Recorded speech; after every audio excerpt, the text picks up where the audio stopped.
আমি যাওয়ার সময় একটু নিয়ে যাবে, না তো বাড়ি যেতে পারবো না। গাড়ি দিয়ে যাবে, ভিডিওটা করা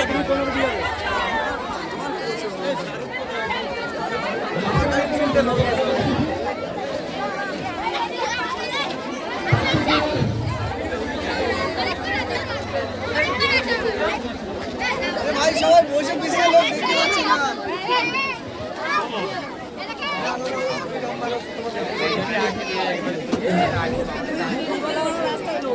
ও ভাই একটু সাউন্ড কম করো।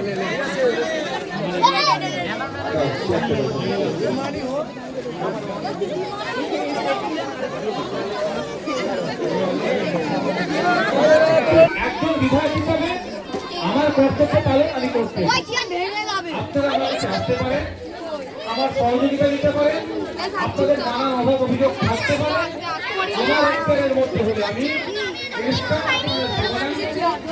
অন্যথায় কোথায় গেলে সমাধান হবে সেটাই আপনাদের সামনে বলবো। আপনারা এই হীনমান্যতায় ভুগবেন না যে নওশাদ সিদ্দিকী আইএসএফ পার্টি করেন, আইএসএফ পার্টির চেয়ারম্যান, আর আমি আইএসএফ এর বিরোধী, তাহলে ওনার কাছে গেলে আমার হয়তো পরিষেবা আমি নাও পেতে পারি। এই হীনমান্যতায় কেউ না ভোগে।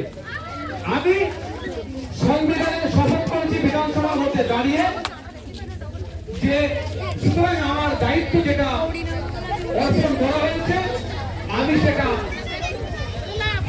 সম্মানের সাথে পালন করব।